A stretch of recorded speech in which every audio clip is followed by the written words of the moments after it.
ನಾನು ಜಿ ಸುಬ್ರಹ್ಮಣ್ಯ ಶೆಟ್ಟಿ ಅಂತ ಕರ್ನಾಟಕ ರಾಷ್ಟ್ರ ಸಮಿತಿ ಪಕ್ಷದ ಚಿಕ್ಕಬಳ್ಳಾಪುರ ಲೋಕಸಭಾ ಕ್ಷೇತ್ರದ MP ಅಭ್ಯರ್ಥಿ ಹಾಗೂ ಬೆಂಗಳೂರು ಗ್ರಾಮಾಂತರ ಜಿಲ್ಲಾ ಕಾರ್ಯದರ್ಶಿ.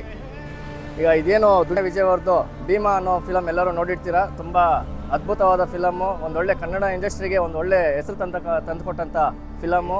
ಈ ಫಿಲಮ್ ಉದ್ದೇಶ ಏನು ಅಂತಂದರೆ, ಈ ವಯಸ್ಸಿನ ಹುಡುಗರು, ಈ ಕಾಲೇಜ್ಗೆ ಹೋಗೋಂಥ ಹುಡುಗರು, ವಯಸ್ಕರೆಲ್ಲನೂ ಈ ಮದ್ಯಪಾನ, ಧೂಮಪಾನ, ಗುಟ್ಕಾ, ಈ ಗಾಂಜಾ, ಡ್ರಗ್ಸು ಇದಕ್ಕೆಲ್ಲ ಅಡಿಕ್ಟ್ ಆಗಿ ಇವತ್ತು ಸಮಾಜದಲ್ಲಿ ಒಳ್ಳೆ ಯುವಕರು ಯಾವ ರೀತಿ ಹಾಳಾಗ್ತಿದ್ದಾರೆ, ಇದು ಸಮಾಜ ಏನಾಗ್ತಿದೆ, ಎಷ್ಟರ ಮಟ್ಟಿಗೆ ಹೋಗ್ತಿದೆ ಅನ್ನೋ ಒಂದು ಉದ್ದೇಶದಿಂದ ಒಂದು ಭೀಮಾ ಅನ್ನೋ ಫಿಲಮ್ನ ಮಾಡಿ ಇವತ್ತು ಇಡೀ ಕರ್ನಾಟಕದಂಥ, ಇಡೀ ರಾಜ್ಯದಂಥ ಒಳ್ಳೆ ಹೆಸರು ಮಾಡಿದಂಥ ಫಿಲಮ್ಮು.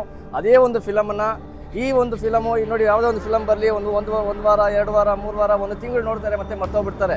ಇದು ಪ್ರತಿಯೊಂದು ಯುವಕರಲ್ಲೂ ಮತ್ತೆ ಎಚ್ಚೆತ್ಕೋಬೇಕು, ಮತ್ತೆ ಒಂದು ರೀಕ್ರಿಯೇಟ್ ಮಾಡಬೇಕು ಅಂತೇಳಿ ಈಗ ನಮ್ಮ ಮಧು ಅವ್ರ ಟೀಮು ಭೀಮಾ ಬಾಯ್ಸ್ ಅಂತಲೇ ಹೇಳ್ಬೋದು, ಮತ್ತೆ ರೀಕ್ರಿಯೇಟ್ ಮಾಡಿ ಒಂದು ಶಾರ್ಟ್ ಮೂವಿ ಅಂತ ಮಾಡಿದ್ದಾರೆ. ತುಂಬ ಅಚ್ಚುಕಟ್ಟಾಗಿ ತುಂಬ ಚೆನ್ನಾಗಿ ಮಾಡಿದ್ದಾರೆ. ಈ ಒಂದು ಶಾರ್ಟ್ ಮೂವಿನ ನಾನು ನೋಡಿದ್ದೀನಿ, ನೀವು ನೋಡಿ. ತುಂಬ ಅದ್ಭುತವಾಗಿ ಬಂದಿದೆ.